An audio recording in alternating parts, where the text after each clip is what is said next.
I was driving alone late at night for a job opportunity that could change my life.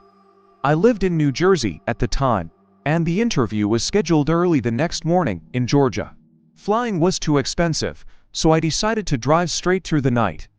I packed my car after work, hugged my mom goodbye, and promised I'd call when I arrived. I didn't realize then that I wouldn't want to talk about this trip for a long time. The drive was supposed to be around 10 hours. I drank coffee, blasted music, rolled the windows down. Anything to stay awake. By the time it passed midnight, the highway was nearly empty. That's when the exhaustion really hit. About 2 hours from my destination, I noticed someone standing near the guardrail ahead. At first, I thought my tired eyes were playing tricks on me, but as I got closer, I saw him clearly. He was wearing business clothes, a dark jacket, slacks, polished shoes, standing completely still, facing the road. He didn't wave, didn't move, just watched my car approach. As I passed him, his head slowly turned to follow me. My stomach dropped. I laughed nervously and told myself it was nothing. Maybe he broke down. Maybe he was waiting for help. 10 minutes later, I saw another figure. Same posture, same clothing, standing on the shoulder, facing traffic. This time, I didn't slow down. My hands were shaking on the steering wheel. I turned the radio off because suddenly silence felt safer. When my gas light came on, I debated pushing through, but my nerves were shot. I pulled into a small, isolated rest stop. As I stepped out of my car, I felt that awful sensation of being watched. Under a flickering light near the bathrooms, a man stood facing my car. It was the same man. I was sure of it. I didn't finish pumping gas. I jumped back in my car and sped away. My heart was pounding so hard it hurt. Eventually, I couldn't fight sleep anymore. I pulled into a deserted parking lot near a closed store, reclined my seat, and locked the doors. I told myself I'd sleep for 15 minutes, just enough to reset my brain. I must have drifted off because the next thing I knew, I woke suddenly, gasping.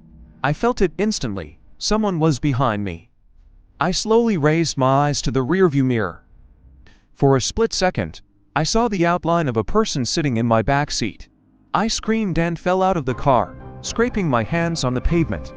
When I looked again, the back seat was empty. I convinced myself it was exhaustion, hallucinations, my mind breaking under pressure. I finished the drive shaking. The next morning, during my interview, the man who shook my hand looked exactly like the figure I'd seen all night. Same face, same blank expression. I could barely speak. I didn't get that job. A few months later, something else happened. I was driving through a rural part of Ohio late one night after visiting family. I stopped at a small gas station surrounded by woods. Only one other customer was there, a man filling up an old truck. He stared at me the entire time. I left quickly. Less than a mile down the road, my tire blew out. As I stepped out to inspect it, I heard an engine idling behind me, but no headlights. When I turned on my phone flashlight, I saw the truck parked just off the road. I hid in the trees and called the police. The man shouted, "Need help?" I didn't respond. Another car pulled up minutes later, and I ran into the road screaming for help. The man fled without a word. Police arrived soon after. They told me my tire had been intentionally damaged. The last incident happened during a snowstorm. I stopped at a cheap roadside motel after a waitress warned me not to keep driving. A man at the diner overheard us talking and suggested the same motel.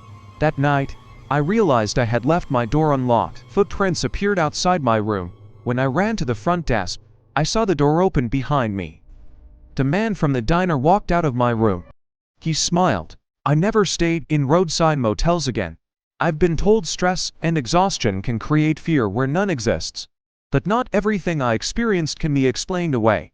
And sometimes, the scariest part of the road is who's already watching you.